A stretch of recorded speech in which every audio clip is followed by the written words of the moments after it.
Thank you for watching this video. Please click on the like and subscribe buttons so that I can continue to make more videos like this.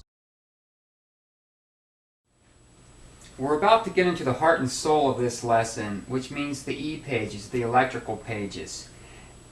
We waited to get into these pages. We actually took the print and went in order from the beginning to this.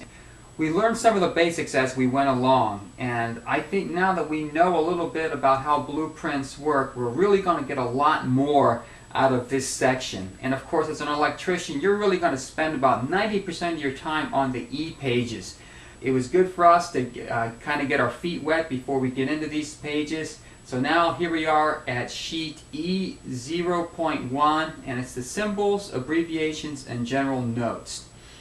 As we get into this, I want to point something out here. If we look down here, it says note. Not all symbols, abbreviations, and notes apply to this project, because as we look on here, this is kind of a, for a project this size, a sheet that would go on just about any print. So not all these abbreviations, let's say, apply, but in order to go in and customize this sheet for every print is going to take a lot of time and, of course, more money. So what the architect has done, this sheet is one that's pretty comprehensive for projects of this size. If you look at this and you can't find one of these symbols on the print, it's because it may not be there. The first thing I want to do, let's go up in this corner. It says electrical general notes. I don't want to zoom in on that because it's really words, but if you follow along, I want to point out some of these notes. Now you should read the whole thing because all of this applies, but here are some important ones. Go to note 4. All conduits shall contain a code size ground wire, number 12 minimum. All the ground wires must be at least number 12, not a 14 like you see sometimes in residential. Let's go to note number 5. It says all conduit runs shall be mechanically and electrically continuous and run parallel and or perpendicular to building lines. So it can't be sloppy running at angles all over the place. It has to be nice and neat, and you can't have breaks in the conduit where the wire just goes in free airspace. Let's look at note 6. It says all wire splices, taps, and joints shall be made with approved compression type connectors. Scotch lock type connectors are approved for connection to light fixtures only. They're saying only wire nuts in light fixtures. So when you go to make up your plugs, you're thinking no wire nuts. Well, you can get an exception for this on the job.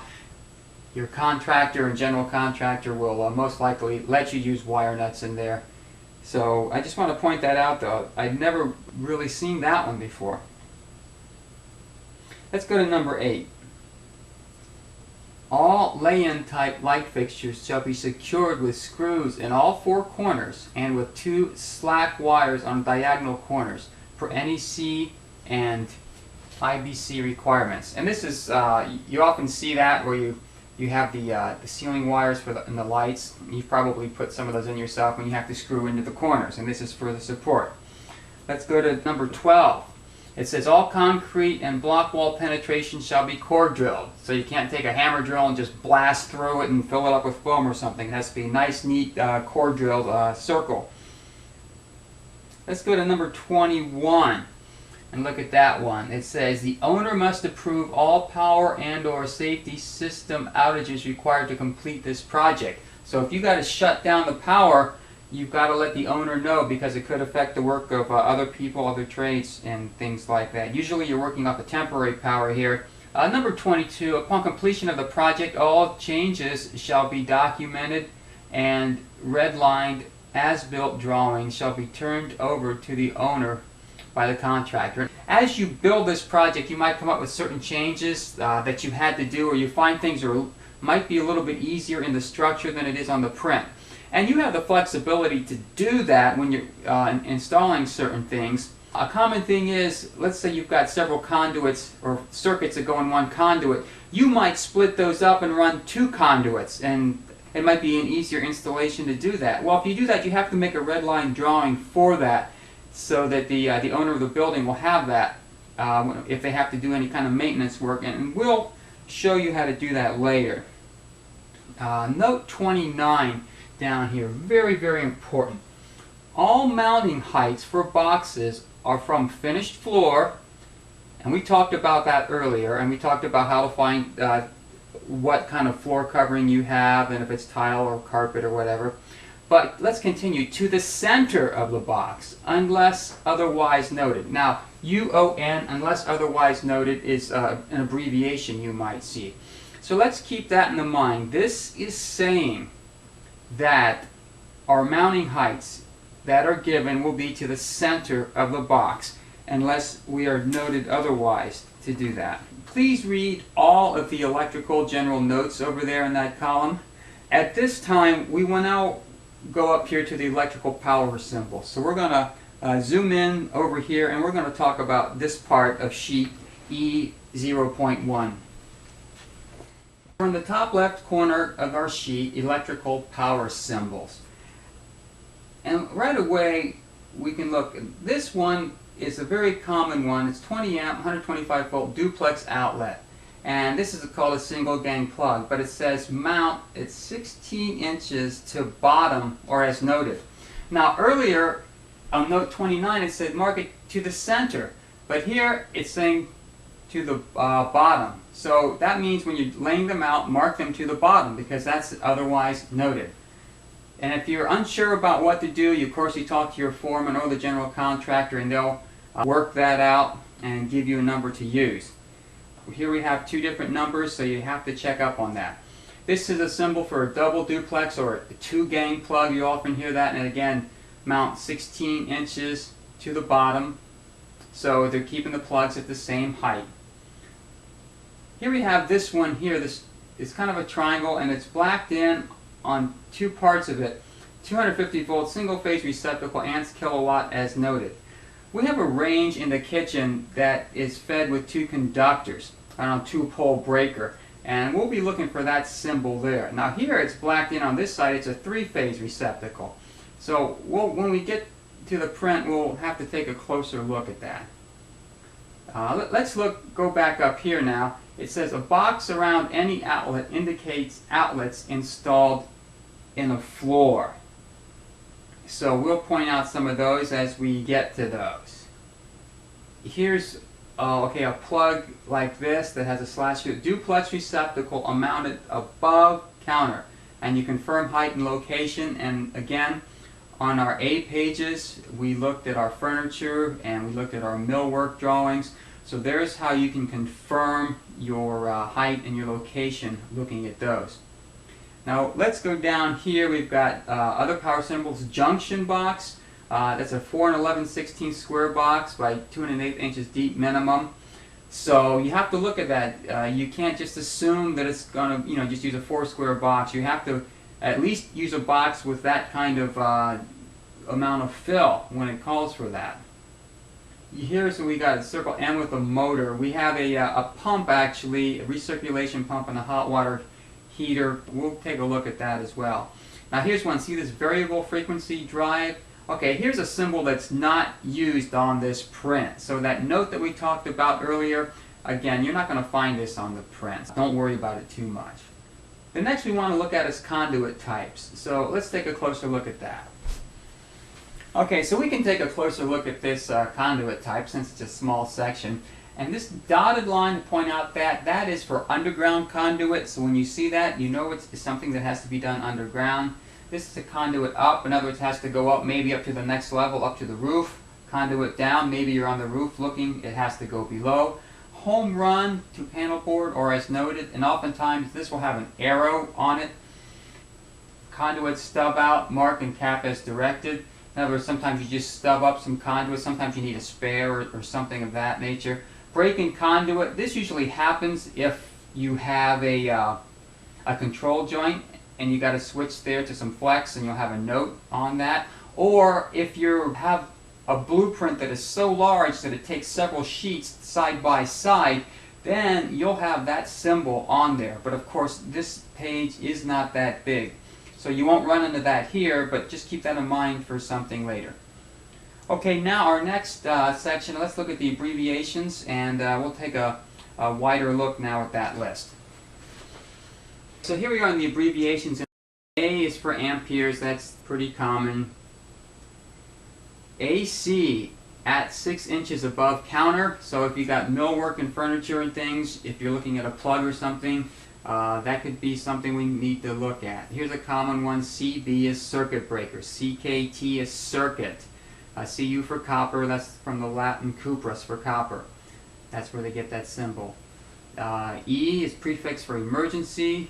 Let's go through some others here that we might find here. GFCI, ground fault circuit interrupter, for like a GFCI plug. GND is ground. Let's get some other good ones. LTG, lighting. PNL, panel. REC, receptacle. V for volts, we already talked about that in the mechanical. WP, weatherproof, if you have to do something outside, we'll find weatherproof. XFMR, transformer, that's a common one there. Now we don't have to install a transformer on this job, but that's one, most jobs you're going to have a transformer somewhere on them. So read through the entire list of those abbreviations. Now as a beginner, don't get too overwhelmed by them. You learn them as you are using them, and you refer to them frequently, and these things will stick. And a lot of it's common sense anyway. So just please just read through that list a couple times, and again, as you're working and using them, they're going to start to stick more and more and more, just like the symbols. So we've covered all we need to on the abbreviations, so we're going to move up to the electrical lighting symbols, which is in the next column over all the way to the top. Here we are, the second column from the left at the top of the page, the electrical lighting symbols. We start out here like a rectangle, 2 foot by 4 foot lay-in fluorescent fixture, voltage as indicated. Here we have the same one, but half of it is shaded dark. It says it's also a 2 by 4 lay-in fixture, but it's connected to an emergency lighting circuit with a battery backup. You are going to find this symbol where you got a lighting fixture that's half blacked in like that. That's an emergency fixture, and it either has a battery backup or it has a separate emergency circuit there.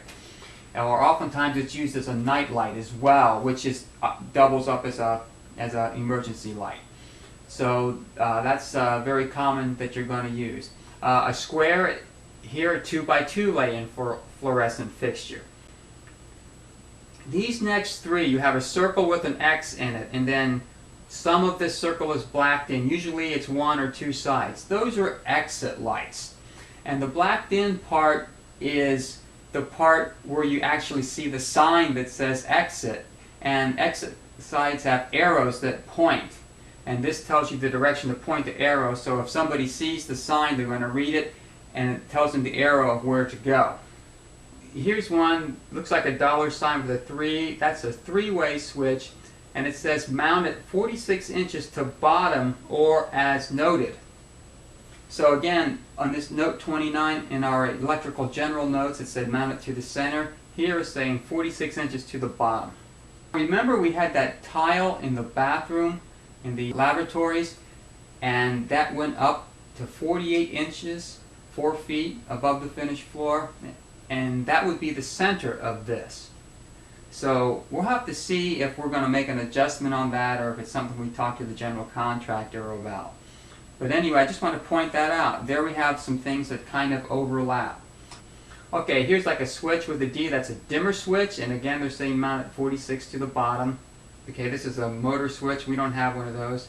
We have wall-mounted light fixture, ceiling-mounted light fixture. Remember in the bathroom we had those fixtures over there, and then those fixtures over the soffit. I believe there's, I counted 38 of those. So there's quite a few of those to be installed. This is an emergency light fixture with twin head, battery charger, wall mounted. So now they're mounting them on the wall. A lot of times the emergency fixture could be something like this. Okay, it'll be half blackened in, and again I have a battery backup. We will have to look and see if we see these on the drawing, and I don't think they're there. In fact, they're not there. They're using this kind of wall pack for a backup. These symbols are pretty standard as well on blueprints. Start getting used to those and working with them, and again, as you keep using them, they'll stick in your mind more and more and more. So directly under this is the fire alarm symbols, so we're going to go there next. So now we're looking at our fire alarm symbols, and again, not all of these symbols are on this print. Now I do want to point out that later on we will have a page on the fire alarm, and it has some slightly different symbols than these, and those apply to those pages. These fire alarm symbols you'll see on the electrical pages, so don't get thrown between the two, because if the legend is on that page, those symbols apply to that page.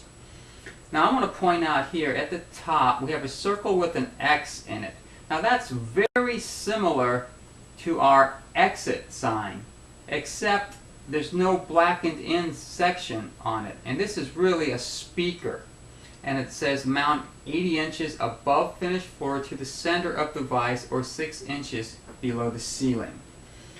So you have to look for subtle differences. There's nothing blackened in here. Keep that in mind. That's not an exit light, it's going to be a speaker, and it's got a different installation, whereas your exit light on the wall is, if it is wall mounted, is going to be higher than that. Let's look at another symbol coming down about a third of the way from the top here. We have a rectangle, and then it's got a circle inside, and there's an S inside that circle there that says duct smoke detector. Okay, now we talked about that earlier. That's something that senses in your mechanical system, because if there's a fire and it senses smoke, it will shut it down and keep it from blowing that smoke around, because you don't want to blow smoke and have people die from smoke inhalation in your building. So this will shut that duct down and keep it from blowing smoke in on the people and causing harm to them. We have some very common devices as well that you work with as an electrician. This looks like a box with a triangle next to it. It says horn only. Then we have like a box with a triangle, but it's got like a circle and an X kind of a configuration. That's a horn strobe. So in other words, not only does it have the alarm, but it has a flashing light as well. One thing that's not in our list here, which we have, will be a box with the letter P in it, and that is for pull station. That symbol will show up later on in this lesson, and we'll point it out when we get there. And there are some pull stations that are in this unit because they're required by law by the fire marshal. But I just want to point that out. And with these symbols, oftentimes the fire alarm system is boxed in, and if it's in conduit, the conduit's installed by the electricians, but then oftentimes another company comes in and pulls the wire and terminates the fire alarms. Sometimes the electrical contractor will even pull the wire in and terminate it, and they'll just have a specialty company come in and program everything. It just depends what's called for on your job, so you need to become familiar with these fire alarm symbols, the installation of them, because you will probably in your electrical career be doing a lot of, if nothing else, boxing in and piping for the fire alarm system. It's time now to move over to the center column where it says control diagram symbols. But actually on that, if you look at that on your own, I just want to explain, that's a lot of motor control work. And this situation that we have really doesn't have motor control. And that's this column here I'm talking about. There's really no motor control here. This isn't an industrial type setup. So those are symbols that don't really apply to this diagram. So let's look now at this communication symbols, grounding symbols, and miscellaneous symbols. So let's take a closer look at those sections and talk about them some. Okay, so we're looking here at the communication symbols, and this one at the top, it's kind of a triangle. It's half white and then it's half black over here. It says combination telephone data outlet at 16 inches to bottom or as noted. That's very common. You have a computer network and also telephone in an office. Now here we have a triangle that's all blackened in, and it's got a box around it. It says floor mounted telephone outlet. Now remember earlier in our symbols and abbreviations on the first page, when we had a box around it, or around a symbol, it meant floor mounted, and you can check that back on the first page of the prints. Here we have a triangle that's blackened in and it has an X by it. It says telephone outlet at 16 inches to bottom, or as noted, X indicates number of jacks if more than one. So this could be an X2 or an X3 if there were an office shared by several people and they just had the one phone drop for them. And the same with this data jack, where there's a triangle and has an X. That would be the same thing, how many data. Now notice up here, this is a white triangle, a black triangle. This is half white, half black, and it's a combination telephone data outlet. So it has both in one, and here, without the X, would be separate installations, and it's a separate fixture that goes in there. Okay, so next let's just go to our grounding symbols. This is like a grounding rod. This one, exothermic or a CAD well for grounding. Ground bus, this would be like in a panel or a transformer. Earth, chassis, ground. Again, you're grounding some equipment. Grounding riser up to lightning protection. And usually with that you'll have a separate page for that lightning protection print. A lot of these things we're not really dealing with on this, but it does give the symbols and you can start looking at them and learning about them there. Miscellaneous symbols, we've already gone over these. This triangle, it's a revision note, and this tells you either first revision or second or third. And usually again the first revision is from the authority that okays the plans. Usually that's going to be your first revision. And numbers higher than 1 are going to be things that maybe the general contractor or maybe the customer has decided they want changed. And these are key notes that you find on pages, and we've already talked a little bit about those.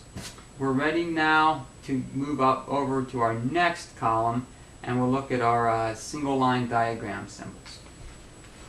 In the next column we have the single line diagram symbols. Now on this build out, the single line diagram are very, very simple, and we'll point that out to you later. They can get much more complicated than this when they have things like backup generators and other transformers and things like that. But these symbols are pretty self-explanatory when you look at them, and we will get into them and see how they apply to our single line diagram when we get to that part of the print. And we'll look at them at that time. So next we have our special system symbols, and things like security system, card reader, which a lot of places have now, motion detector, microphones, door switches, time clocks, security cameras. So things like that are things that you can read and check those systems. Now the electrical contractor did not install any of these, and in fact these were on a separate print than the electrical contractor received to do this job. So we really don't get to look at the layout of those things. However, I am of the opinion that if you study these plans and learn to do the layout that's on these plans and to coordinate with the mill work, to coordinate it with the mechanical and with the fire alarm and everything, that you will be able to look at these special system prints, and I'm sure you'll have the ability to figure it out. Sometimes an electrical contractor will do that. Typically somebody specializes in those kinds of installations and does them. Okay, next you can see we have fire alarm general notes. So let's drop down and we'll take a look at that section. Here we are at the fire alarm general notes, and again you should read this entire section, but I want to point out some important notes here, and you'll find these used on almost all installations. Note number 1, all interior conduit shall be 3/4 inch EMT unless noted otherwise. Let's look at note 3. It says all installations shall comply with the Americans with the Disability Act, ADA. Earlier in this lesson we talked about some pull stations, and the height of those pull stations were supposed to be coordinated with the general contractor. So there was a case we have to be in compliance here with this American with Disabilities Act. Okay, let's drop down here to note 13. It says, all horn speakers shall be installed to provide an output decibel level of 15 decibels over ambient noise. Okay, on note 14 it says, all visual alarm devices shall be mounted at 80 inches above finished floor or 6 inches below ceiling, whichever is lower. Now on the fire alarm prints, FA01, and on note 22, we read something slightly different than that, and that is where otherwise noted is. And when we get to that page, we'll go over that, and you can look at it now if you like. And when we get there, I'll explain what you should do in a situation like that. Note 15 says, no LSS system conduits shall be mounted below the raised floor. Now, raised floors are in computer rooms and clean rooms and things like that. This does not have one of those. But what is LSS? It's not in the abbreviations on the front. LSS stands for Life Safety System. And that's a very common abbreviation you'll find in blueprints. If you don't know what it is, ask. And again, a more experienced electrician will be able to tell you what it is, or the general contractor or whatever. But LSS stands for Life Safety System. Underneath this, we have fire department notes. And really, this is something that you can read. It's kind of about the code and about how it's going to be inspected and things. And it doesn't really apply to the blueprint reading. But you can read that for your own education. That covers what we need to look at right now on sheet E 0.1.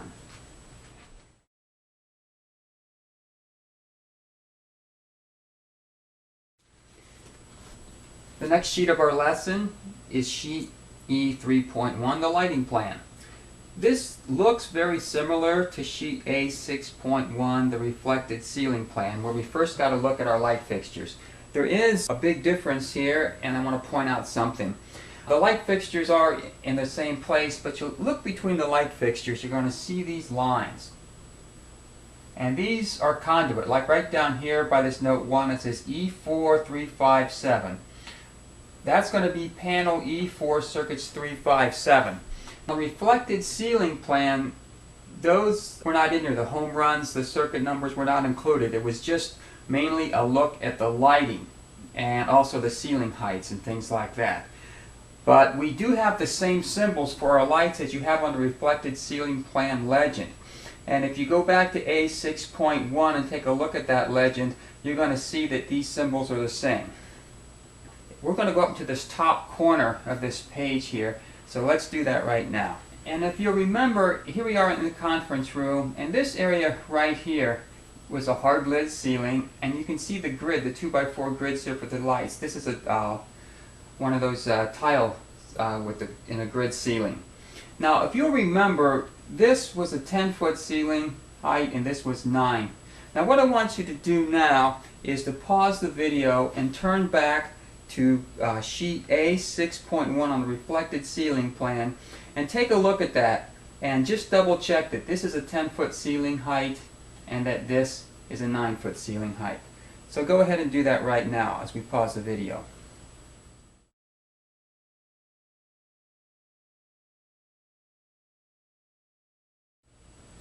You should be back here now. One thing, I asked you to do that. I'm not going to be turning back with you to every sheet that we've gone through in the past because you have enough knowledge you can do that, and I want to kind of move the video along. But I want to point one thing out. When you are on the electrical sheets, that is the time when you're going to be turning back and forth to the other sheets the most.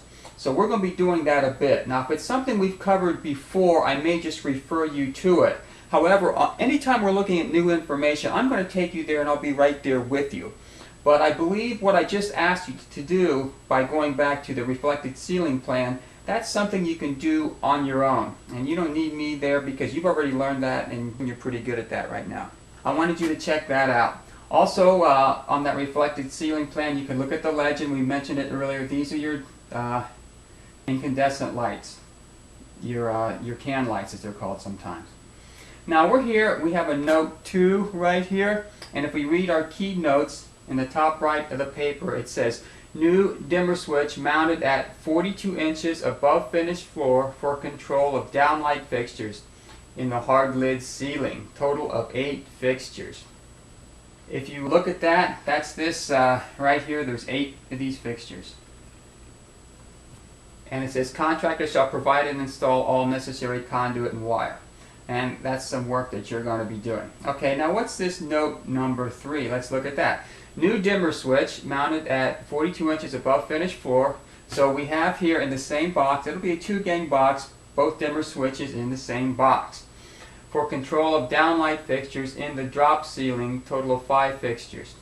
So this is 5 fixtures in the drop ceiling. So that's 1, 2, 3, 4, 5. You can see how this goes out and hits there. You got to notice the difference here. They're calling this the drop ceiling, this is the hard lid ceiling. Again, you can check that on the reflected ceiling plan and see that this is the gypsum wallboard. Let's point out something else here. If we go back to page E0.1 on our symbols, we see that this is an emergency light. This lesson is not a lesson on wiring and makeup, but you must remember, with an emergency light, you need to have a constant hot to it. So when you're laying this out, you must have this circuit is circuit 3, because this line goes to this light, to these lights. That's a circuit 3 for these lights here.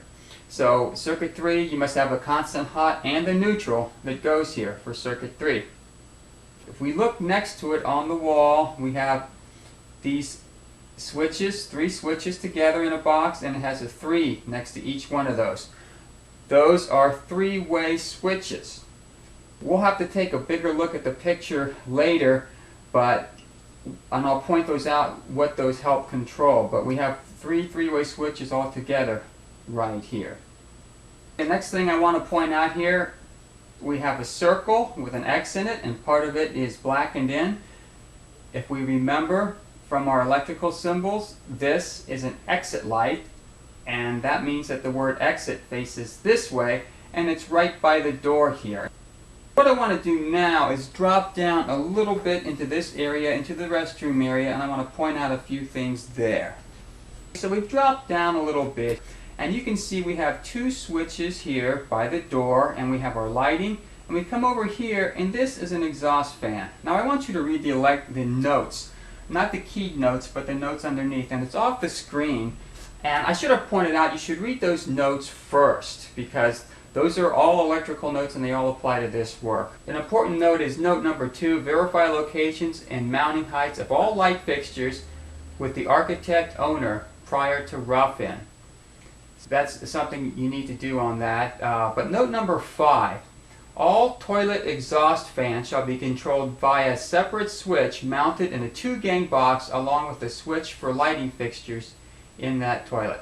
So in other words, one of these switches is for this exhaust fan, and another one of these switches is for these lights. Now we also have in here an emergency light, which means we need to have a constant hot that gets to that light as well. Remember earlier, this is a hard lid ceiling, this is hard lid, this is all hard lid. So in order to have a junction box that can feed these things, we have to be able to put it in a place where we have a convenient drop. Now we thought maybe in here in this break room, but remember from our millwork pages, we have countertops and we have appliances in here. So you would have to put your junction box out here. So this is something you're going to have to consider when you're doing your layout work. Now the next thing I want to point out to you is this. We have the fan with the switch right here. Let's go to the power print, because this is equipment, it's not lighting. Okay, so let's look for this on the power page, and that's going to be our next page on our set of drawings. So let's just flip over there real quick right now.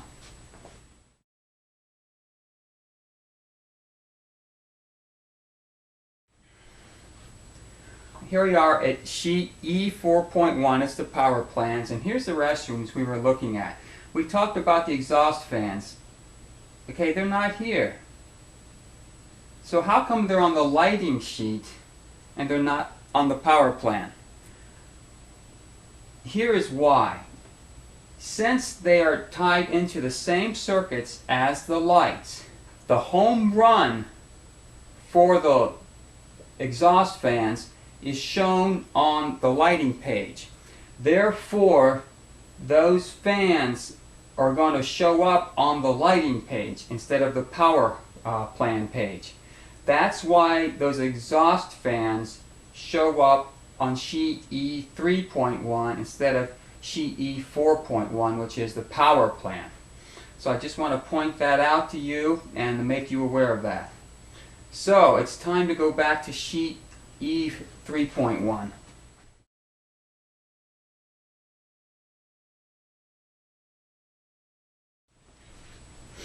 We're back now on our sheet E 3.1. So here we are, the exhaust fans we spoke about. We look at this fixture right here, and we have a hexagon, and it has an H in that hexagon. Okay, now we talked about this being an emergency light here. Now if you follow this line down on your print, and we're going to go off our screen here, but just go down, just past the storage room, you'll see an F in a hexagon pointing to a light that looks like this. That's another emergency light. I also want to point out these lights right here in the break room. If you look elsewhere on your print, following it down into the storage room, you'll find a hexagon with a B in that hexagon. Let's go to sheet E 5.1, which is our lighting fixture schedule, and I want to point some things out to you. And let's keep in mind our letters H, and then for these fixtures here, the letter F, and for these fixtures, the letter B. So let's keep those in mind.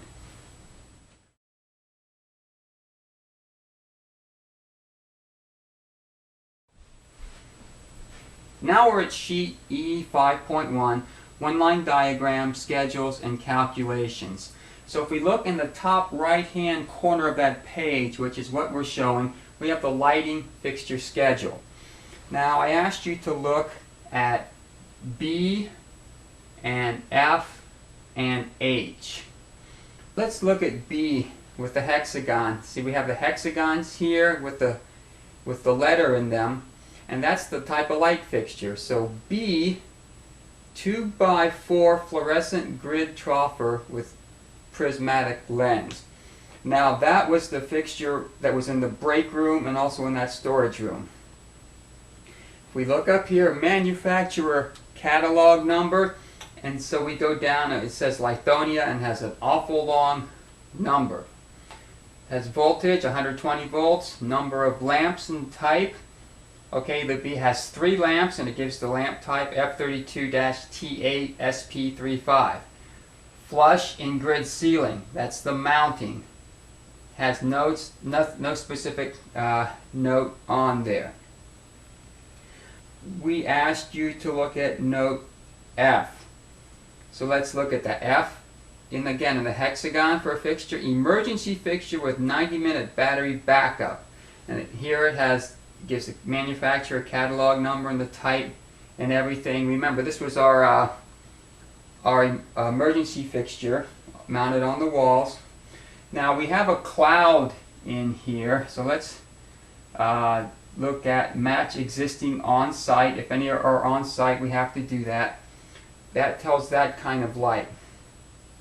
We asked you to look at H, so let's go to H. 4-foot fluorescent strip light fixture for cove lighting. And here it has the catalog, manufacturer again, Lithonia, the number, 120 volt. It's a single lamp, and it gives the catalog number, surface mounted. Now these are like a 4-foot by 6-inch strip light that goes in those coves. So you can look at the size of those, and again, this will give you the manufacturer catalog number, will give you the exact dimensions on those. So once again, the lighting fixture schedule, you can get a lot of information about your lights. D, we're going to look at that later. 8-foot direct, indirect fluorescent fixture. But we can see over here in the mounting, it's pendant mounting. Now we had fixture B, and we go over here to the mounting. It's flush in the grid ceiling. F, the emergency fixture, it's surface mounted. So those are mounted on the wall. You can get all that information about your lights here on the lighting fixture schedule. On this set of blueprints, it was sheet E 5.1, but remember, the page numbers aren't always going to be the same on your blueprints, so you're going to have to figure that out on the set of prints that you have on the job you're doing. Okay, let's go back to sheet E 3.1 now.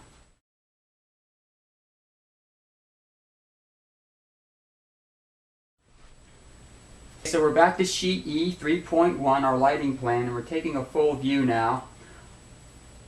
I asked you to look at note D, and here we are, note D from our fixture schedule, and we see we have these some 8-foot fixtures here, and here we have rows of those. So I just wanted to point those out. Also, we have point A, or type A fixtures, here and here, and up here we have some more that are type A. So again, you should go through the entire fixture schedule on E 5.1, look at those and match all of those up now with your fixtures on E 3.1. Now I asked you also to look at your notes here and to read all of them. Note 8, refer to sheet E 5.1 for light fixture schedule. So that will tell you where that schedule is. It gives you all the information, the manufacturer, the lighting, the size, and everything on all the fixtures on this page. You can see how all of this information coordinates together, how the notes will send you to the right pages to find your schedules. You stop for a second and you can get a good appreciation for what the architect does on pointing you in the right direction to get the information you need to build this project. Okay, let's look down here. There's a key note number 1, again a circle with a 1 in it, and if we read it up here, it says new 3/4 inch EMT with 6 number 12 THHN, THWN wires, copper, and 1 number 12 ground. I know that when this was built, that since this is 3-phase, what they did, instead of giving a neutral for each hot circuit plus the ground, which is what this would call for with 6 wires, they shared the neutral for circuits 3, 5, and 7. When you do this, you have to get this approved by the contractor. So I just want to point that out, that even though it's calling for separate neutrals here, when they built it, they looked at it and said, okay, we're going to allow you to use 1 neutral with these 3 circuits, which is very common on a 3-phase wiring. Now I want to point out something very important right here. Blueprints are called plans because you need to plan your work. You just can't start running conduit willy-nilly. We have 3-way switches here and we have 3-way switches here. Now of course this is not a lesson on how to do makeup work, that's a different video. But what I want to point out here is between 3-way switches we have to have travelers that go between them, and one set of 3-way switches needs to have the hots, and the other set of 3-way switches needs to have the common or the switch leg. So we have to decide when we build this, because we got circuit 3 doing these lights, and we got circuit 5 here and circuit 7. We also have an emergency light here on 3, we have an emergency light here on circuit 7. This exit light I would probably put on circuit 5 or circuit 7 since it's down here. So, in planning our work, how are we going to do this, getting a bird's eye view with the lighting plan? Well, we know that here on this note 1, panel E4, 3, 5, and 7 have the same home run. So, you come out of the panel, and I would set a junction box somewhere in this area, and again you have to look at the site and see what is going to be most convenient. Now, from that junction box, I could go ahead and get a constant hot circuit 5 and another constant hot circuit 7 to these lights to take care of those. So that covers those 2 fixtures. Now I know I need to have a constant hot over here and a neutral. Knowing that, what I would want to do, I think, is put my hots up here and my switch legs here. I don't want to put 2 hots down here and a switch leg for 3, and then a hot here for 3 and 2 switch legs. You do not want to mix and match. That's very poor planning, and that's going to cause confusion. You might cause somebody to get hurt. So like I said, I would put an initial junction box here, and then I would come out of it with my constant hot for here and here, 5 and 7. I would need another conduit to come down to this J box with my switch legs. Now also I would run my travelers through there. And from there I could come out through the same junction box if it was bigger, or put one close to it with just a nipple in between them. Run my travelers, and then out of the first J box, since they're nippled together, run my hots into there, and I would also need the neutral for circuit 3. So I would run those hots, and again I would find the best line through the structure, and I would have to set now another junction box up here somewhere, because I need, for circuit 3, I need a constant hot and a neutral for this light and for the exit light. So I could drop off the neutral there, and then I also have to now bring my constant hot down to here along with the hot legs for circuits 5 and circuit 7 and my travelers. Now also from a junction box here as well, we're tied in with the switches. The switch legs for 5 and 7 would be able to come up to these lights here. Okay, now I've got one more thing I really have to account for. I've got the switch legs for circuit 5 and circuit 7. I need to have the switch legs for circuit 3. So what I'm going to do with that, I have to run that in the same conduit, identified as a switch leg, but now I had a junction box up here earlier, remember? Because I needed to drop off the constant hot and the neutral for these. And you don't want to drop the neutrals into the switch boxes if you can at all avoid it in commercial wiring. So then that switch leg has to go into this area, to these lights, because these are the ones on the 3-way switches. So it comes into this junction box here is how you would have to build that. And then your constant hot on 3 would come down from this J box just to the switch. So that's one way to do that. You might want to try and plan it on your own, where you put the constant hots here and brought the switch legs here, but then you'd have to remember you need a constant hot to stop at the J box and to feed the lights here, here, and also the neutral, because you need it for these lights. I just want to point that out to you, and we might get into that with the red line diagram. That would be a good one to work on that. Okay, now again, let's look at our emergency fixtures like we have right here and over here.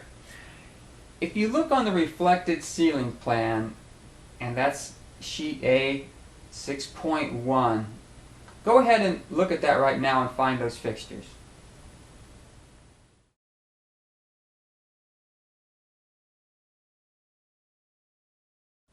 Okay, you're back with us here, and you might be a little confused, wondering I couldn't find them. That's true, because they're not on the reflected ceiling plan. The reason for that, they're not in the ceiling. If you remember from sheet E 5.1, we were at the lighting fixture schedule. If you look at F, these are surface mounted. They're mounted on the wall. I want you to go look up here at note 2. It says verify locations and mounting heights of all light fixtures with the architect owner prior to rough-in. Now, since on this print it's not given on the height, you have to work with the owner, the architect, the contractor. They're going to ask you and say, hey, Mr. Electrician, how high should I put these? What's the best installation? I talked with the electrician who installed these on the job, and they came up with 6 inches below the finished ceiling height was the height that they used for the installation of those. That is a case where they're going to rely on your expertise, and again, you need to coordinate with everybody on the job what you're going to do. Now, I also want you to look over here at note 3. It says the exit and emergency light fixtures shall not be switched. Now, we talked about that with this 3-way switching situation. We said you needed to have a constant hot and a neutral. Now, a good electrician like you knows that you don't switch emergency lights and fixtures, because if the light is turned off and you have an emergency, that light is turned off. and it doesn't light the way for somebody, or an exit light, you don't want those turned off, because again, in an emergency situation, you want the people to be able to find the exits so they can get out of the building. That's just, there's a little reminder for you. But again, as a quick conclusion here on sheet E3.1, on the electrical sheets, read all of the notes, read all of the key notes, and make sure you find where they are on this page so you know what to do. Go over all of the light fixtures, and again, check that out with your light fixture schedule, make sure that matches. And you might even want to take this page and compare it with your reflected ceiling plan, and you're going to want to see where you have hard lid ceiling, get an idea of where you're going to put your junction boxes and how you're going to lay out your work. Thank you for watching this video. Please click on the like and subscribe buttons so that I can continue to make more videos like this. If you find this video helpful, please consider donating using the PayPal link below. Thank you.